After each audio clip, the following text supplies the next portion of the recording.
자, 그러면 발달 심리학 10주차 청년기 발달하고 있고요. 지금 세 번째 영상 자아 정체감의 발달로 넘어가도록 하겠습니다. 교재는 434페이지 보시면 되고요. 청년기는 인간의 전생에서 매우 특별한 시기입니다. 일단 앞에서 설명드렸듯이 가장 큰 신체적인 변화와 성숙을 경험을 하게 되고요. 그러면서 이 시기에 자기 자신에 대해서 여러 가지 생각을 하게 되는데, 나는 무엇인가? 나는 누구인가? 나는 무엇이 되기를 원하는가? 이런 생각들을 스스로에게 이제 물어보게 되는 거죠. 그래서 청년기는 자신을 새롭게 창조를 하는 시기라기보다는 이미 있는 자신을 발견하게 되는 그런 시기라고 볼 수 있습니다. 그래서 이 청년기에서는 이 자아 정체감이라는 것을 아주 중요한 발달 과업으로 이야기를 하고 있어요. 물론 이 자아 정체감이라는 것은 평생에 걸쳐서 뭐라 그럴까요? 형성되고 확립되고 이런 과정을 겪게 되지만, 청년기 때 이게 어떻게 형성이 잘 되느냐, 이게 이후 성인기 이후까지의 그런 자아 정체감 발달에도 영향을 많이 미치게 될 수가 있습니다.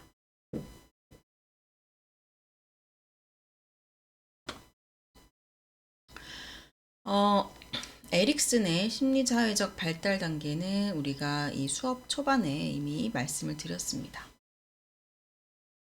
그래서 발달 단계를 8단계로 나눠서 전생애적인 접근을 하는 것을 볼 수가 있었는데요. 그 중에서 이 청년기 5단계에 해당을 하고요. 이때 중요한 발달 단계에서 중요한 과업은 정체감 대 역할 혼미입니다. 그래서 이때 정체감이 성공적으로 잘 형성이 되느냐, 그렇지 않고 역할 혼미 상태로 가느냐, 여기서 이게 중요하게 갈라질 수가 있는 거죠.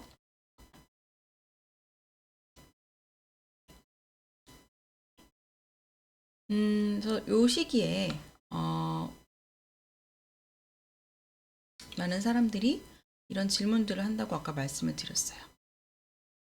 여러분도 청년기에 이런 질문을 하셨나요? 근데 이런 질문들을 이제 청년기에 사춘기도 포함되잖아요. 근데 이제 중학생 때나 고등학생 때도 예전에는 이런 질문들을 많이 철학적인, 실존적인 질문들을 했을 텐데, 요새는 학업이 너무 강조가 되다 보니까 이런 자아 정체감과 관련된 질문을 하는 시기가 더 늦어지는 것 같아요. 또 학업 뿐만이 아니라 요새는 이제 진로나 직업을 이제 정하는 데 있어서도 과거에 비해서 사람들이 선호하는 직업이 딱 정해져 있어요. 제가 예전에 대학기관에서 상담을 할 때도 진로나 직업에 대해서 학생들이 진짜 수많은 진로나 직업이 있는데 그걸 다 고려하지 않습니다. 그냥 남들이 봤을 때 그래도 괜찮다고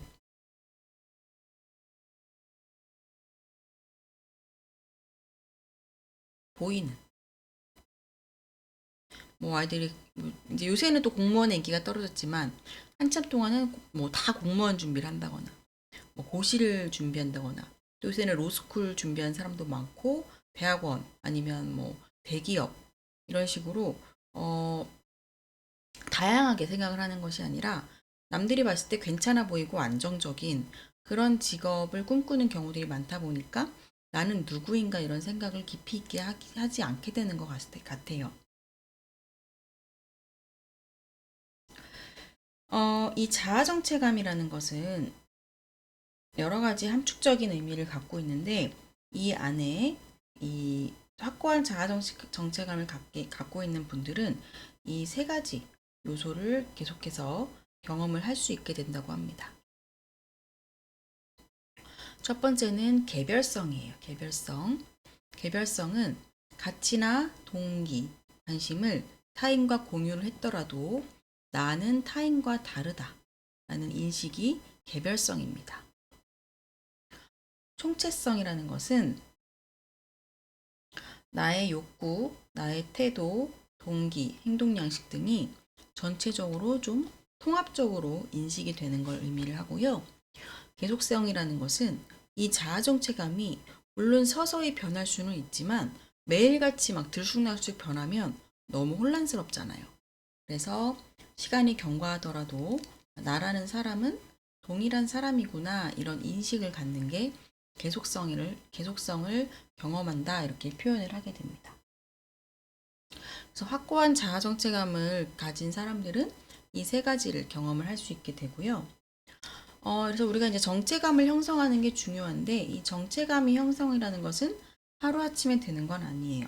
조금씩 이제 부분적으로 이루어지게 되고요.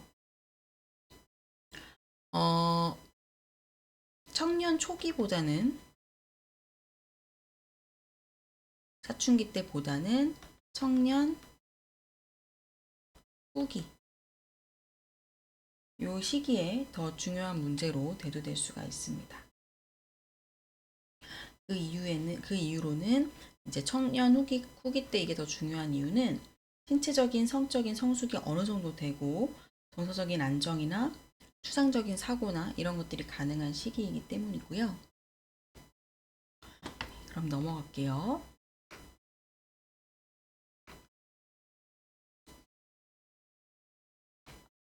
자아 정체감이 왜 이제 청년기에 문제가 되는가 살펴볼 건데요.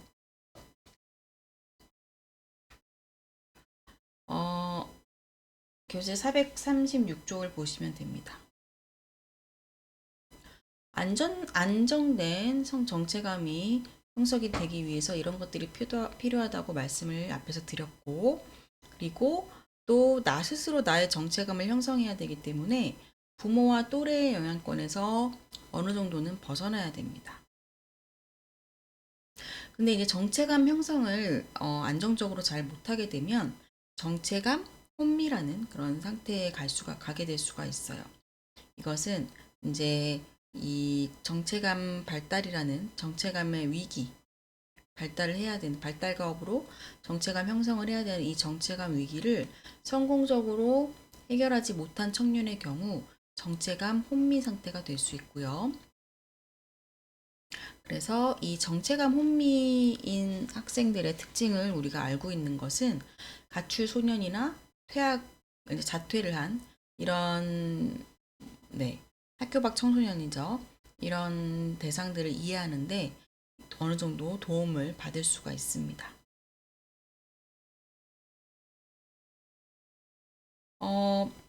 이 자아 정체감 형성은 사실 앞에서도 말씀드린 것처럼 일생을 통해서 계속해서 이룩해야 할 주요 과제인데 이게 왜 청년기에 유독 더 문제가 되느냐 이거에 대해서 좀 설명을 드리도록 할게요. 첫 번째는 사춘기 동안에 급격한 신체적 변화와 성적 성숙이 일어나게 되기 때문입니다. 그래서 이때 혼란이 온다고 했어요. 이런 급격한 변화 때문에 혼란이 올 수 있는데 이 혼란이 있는 상황에서 자아 정체감을 아이들이 그 형성의 나는 누구인가라는 것을 맞닥뜨릴 수밖에 없다는 거죠. 자아 인식이 막 또 이전하고 다르게 자아 인식이 훨씬 더 발달을 하게 되고 이러다 보니까 그래서 어쩔 수 없이 이런 성숙으로 인해서 자아 정체감 문제에 직면을 하게 되는 시기이기 때문이고요. 그리고 주변인이라는 얘기도 했는데 이 청년기는 아동도 아니고 성인도 아닌 과도기, 어중간한 존재입니다. 그러다 보니까 또 나는 누구지? 이런 생각을 더 많이 하게 될 수가 있겠죠. 그리고 이 청년기는 또 아주 중요한 선택과 결정의 시기이기도 합니다. 중요한 선택과 결정은 아이들이 이제 이 시기에 어느 학교로 진학할지, 어떤 전공을 해야 될지, 뭐 진로라던가, 이성 문제라던가, 교우 관계라던가, 여러 가지 중요한 선택들을 하게 돼요. 그리고 이 선택들은 내가 어떤 사람인지에 따라서 되게 달라질 수 있기 때문에 또 이때도 자아정체감 형성이 중요하게 필요하기도 하고 네, 맞닥뜨리게 되는 그런 시기입니다. 네 번째는 현저한 성장을 보이는 인지 능력의 발달인데 이때 인지 능력이 급격히 이제 발달한다고 말씀드렸어요.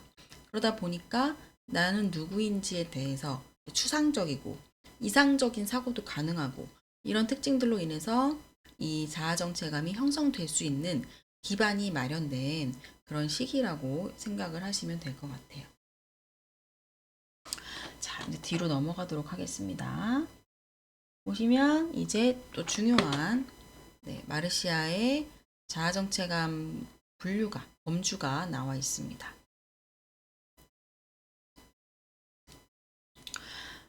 마르시아는 자아정체감을 위기와 수행이라는 두 가지 차원을 통해서 네 개의 범주로 나누고 있습니다. 자, 위기라는 것은 청소년 한 중3 학생이라고 할까요?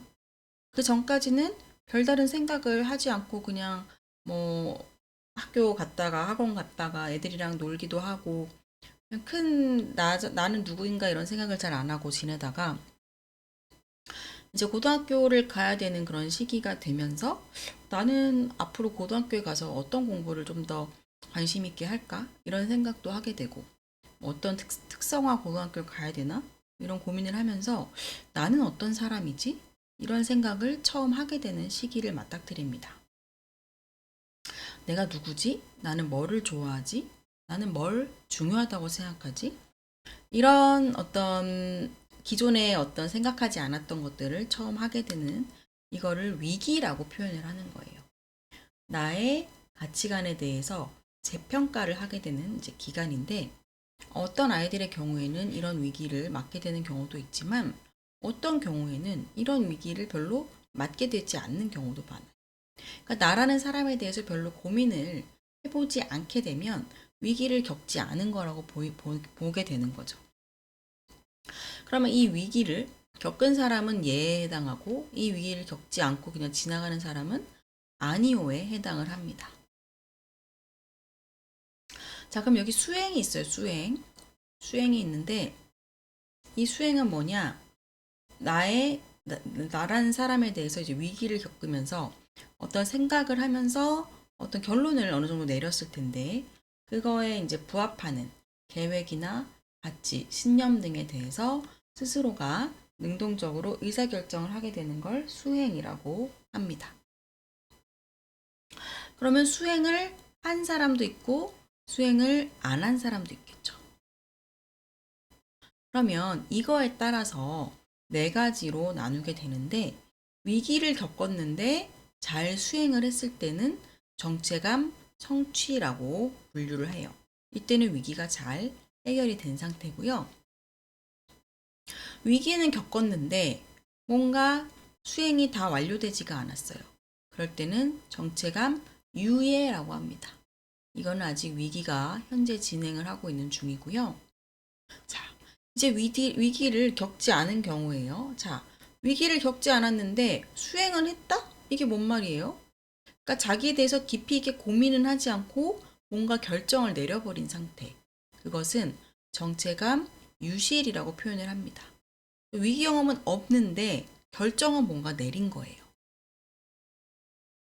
이런 경우는 그냥 부모님이 원하는 어떤 진로를 선택했다거나 이런 게 이해가 될 수가 있고요. 그 다음에 또 위기는 없는데 수행도 하지 않은 상태. 이거는 정체감 혼미 상태입니다. 그래서 이것도 역시 위기 경험이 없어요. 이 네 개의 범주에 대해서 하나씩 더 살펴볼게요. 정체감 성취는 자아정체감 위기를 이제 성공적으로 극복을 한 상태를 얘기를 합니다. 그래서 신념이나 직업, 정치적 견해 이런 것들에 대해서 스스로 의사결정을 할 수 있는 상태를 얘기를 하고요. 재미있는 것은 이 한때 이제 아이들이 나 정치감 성취 단계에 갔어. 그런데 또 시기가 지나면서 정체감, 유실로 나타날 수도 있어요.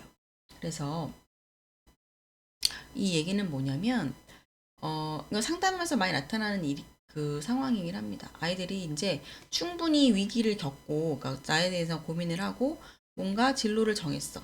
나는 심리 상담자가 돼야지. 그래서 대학을 갔어.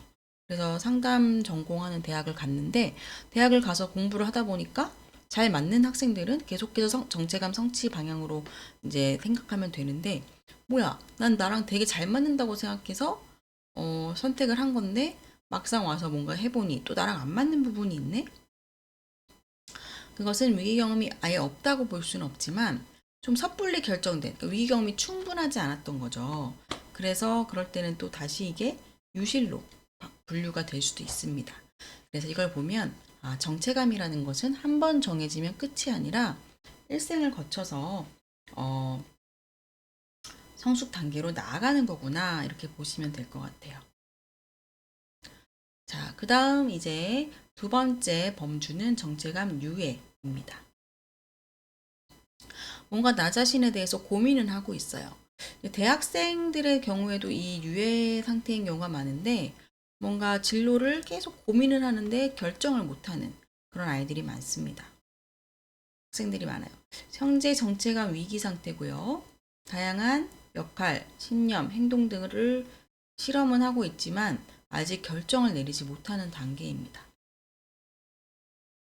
근데 언제까지 계속 유예를 할 수는 없어요. 미래에 대해서 또 준비를 해야 되고, 또 청년기가 그런 중요한 시기이기 때문에 언젠가는 이제 의사결정을 하게 되는데, 주로는 정체감 성취 쪽으로 이제 의사결정해서 나아가게 되는데, 덜어는 정체감 혼미로 방향성이 기울어지는 그런 경우들도 나타난다고 합니다.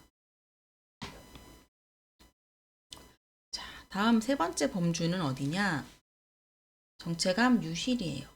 유실 아까 간단히 설명드렸는데, 자신의 신념, 직업 선택 등 중요한 의사결정에 앞서서 수많은 대안에 대해서 생각을 해보지 않고, 주위의 부모나 다른 역할 모델의 가치를 그대로 수용해서, 그러니까 그거에 대해서 비판적으로 생각을 해보지 않은 거죠.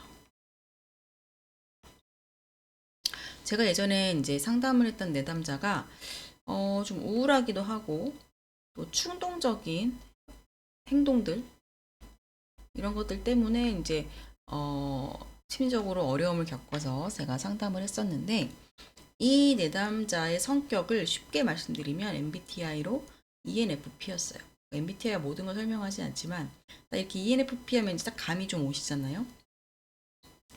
그래서 이 ENFP인 친구가 로스쿨 준비를 하는데, 그 이유는 아빠가 이 내담자가 무조건 로스쿨 가기를 원했기 때문이에요.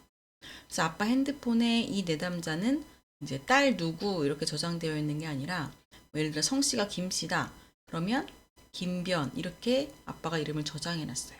아직 대학생인데. 그만큼 변호사가 되기를 이제 아빠가 원하는 거죠. 그러니까 이 친구도 자기 성격, 자기 흥미, 자기의 가치관 이런 것들 별로 고려하지 않고, 전 로스쿨 가서 변호사 될 거예요, 이렇게 이미 진로를 정해버렸는데, 본인도 이 진로가 자기 성격이나 이런 거에 잘 맞지 않는다는 거는 알고 있더라고요. 하지만 이 결정을 쉽게 바꿀 수가 없는 거죠. 부모님과의 관계나 여러 가지 사회적인 사회적으로 또 인정받는 직업이기도 하고 하니까. 그래서 이런 선택을 좀 섣부르게 한 경우에 정체감 유실이라고 얘기를 하는데요. 그래서 과거에는 이 정체감 혼미, 뒤에 나올 정체감 혼미만 문제가 있다고 봤다면, 요새는 이 정체감 유실도 문제가 있을 수 있다라고 관점이 좀 달라져서, 저도 이 같은 입장이에요. 너무 한 개인의 정체감이나 진로가 섣불리 결정되는 것은 단기적으로는 안정감을 가질 수 있지만, 장기적으로는 오히려 더 문제로 발생할 수도 있는 것 같습니다. 정체감 혼미는 자아에 대해서 안정되고 통합적인 견해를 갖는데 실패한 상태예요. 위기를 스스로 이제 그런 고민도 안 했고, 그냥 뭐 어떤 의사결정도 하지 않고, 그냥 문제에 관심이 없어요. 너는 나중에 커서 뭐 하고 싶니? 나중에 진로를 어느 쪽으로 하고 싶니? 모르겠어요. 뭐 아무거나 되겠죠. 돈 많은 백수나 하면 좋겠어요. 이런 식으로 진지하게 고민조차 해보지 않은 그런 상태를 정체감 혼미라고 하는데, 이런 경우에는 뭔가 자기 자신이 나아갈 방향, 목적이나 방향성이 부재하게 되죠. 아이들이 좀 방황을 하게 될 수가 있습니다. 그리고 또 이제 다 그런 건 아닌데, 비행을 하는 청소년들의 경우에 정체감 혼미에 해당하는 경우들이 꽤 많이 나타나고 있고요. 그다음에 이제 마지막으로 이 네 가지 범주에는 해당하지 않지만 부정적 정체감이라는 이제 개념이 하나 나오는데요. 이 부정적 정체감이라는 것은 부모의 가치관이나 사회적 가치관과 정반대가 되는 자아 개념을 가진 경우에 부정적 정체감이 형성됐다라고 얘기를 할 수 있어요. 이럴 때는 뭐 교재에 이렇게 표현이 됩니다. 440쪽 보시면 소년 범죄자, 불량소년 이렇게 표현이 되어 있는데, 어떻게 보면은 좀 약간 사회적으로 뭐라 그럴까, 좀 비난받을 수 있는 이런 반사회적인 이런 행동이나 모습을 보이게 될 수도 있어요. 이런 거는 왜 이렇게 부정적 정체감이 형성되냐면 부모나 사회로부터 강화나 지지가 없을 경우에 이렇게 부정적 정체감이 형성될 수가 있습니다. 사실 정체감이라는 것은 자신이 어떤 사람이냐, 셀프 이미지가 어떠냐는 거잖아요. 이 셀프 이미지가 긍정적으로 형성되기 위해서는 사실 유아기나 아동기 이때 뭐 영아기도 마찬가지고요. 부모의 양육 태도가 정말 중요하고, 그 이후 아동기에서는 교사나 또래 집단에서의 지지 이런 게 매우 중요하게 영향을 미치고 있습니다. 자, 그 다음에 이 정체감과 관련한 여러 가지 변인들을 좀 볼 건데요.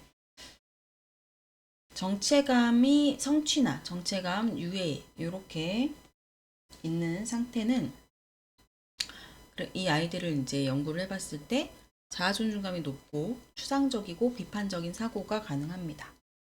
실제적 자아와 이상적 자아의 차이가 크지 않고 높은 수준의 도덕적 추론을 할 수 있고요.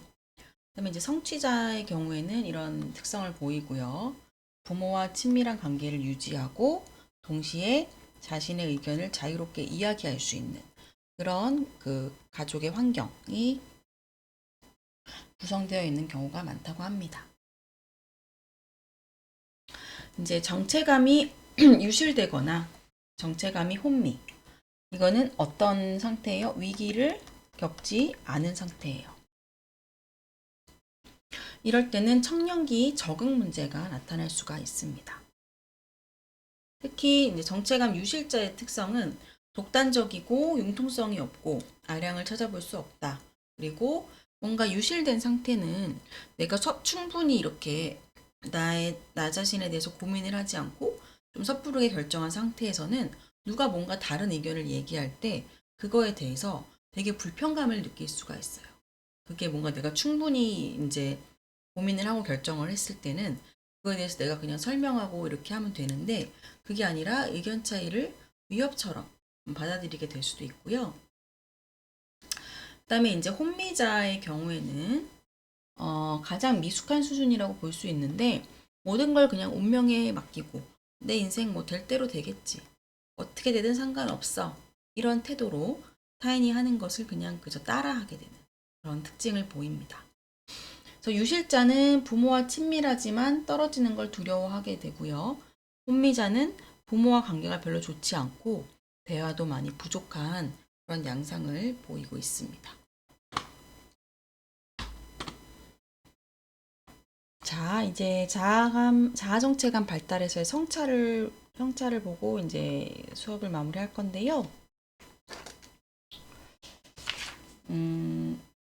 네.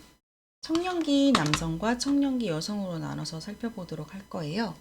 그래서 청년기 남성은 이념이나 직업 선택이 핵심적인 이슈고 여성은 친밀감이나 인간 상호관계가 핵심적인 이슈예요. 이거에 따라서 정체감의 형성과 좀 다른 특징들이 나타나는데 정체감을 성취한 남성은 자신감, 독립심, 융통성이 있고요. 정체감 유의 남성은 정체감 성취자와 유사한 특성을 보입니다. 정체감 유실 남성은 권위주의적이고 고정관념적이고 부모님의 가치관을 그냥 그대로 받아들이고 자기 방어적인 특성을 보이고요. 그리고 이제 이런 특성들이 있고 이게 성숙 수준으로 도달을 하려면 청년 후기에 반드시 위기를 경험을 해야 합니다. 여성의 경우에 정서적인 성숙이 어떻게 다르냐? 정체감 성취가 제일 아무래도 정서적 성숙이 많이 이루어지지만 남성과 다르게 여성은 정체감 유예보다는 정체감 유실이 더 정서적인 성숙이 많이 나타난 걸로 보여요.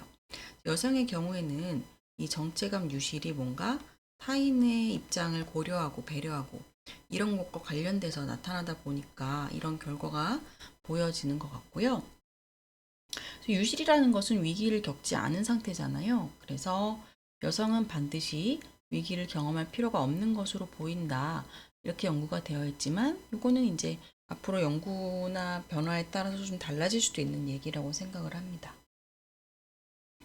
그리고 여성의 정체감 발달에는 대인관계가 더 많이 포함되어야 하는 부분이 있고요.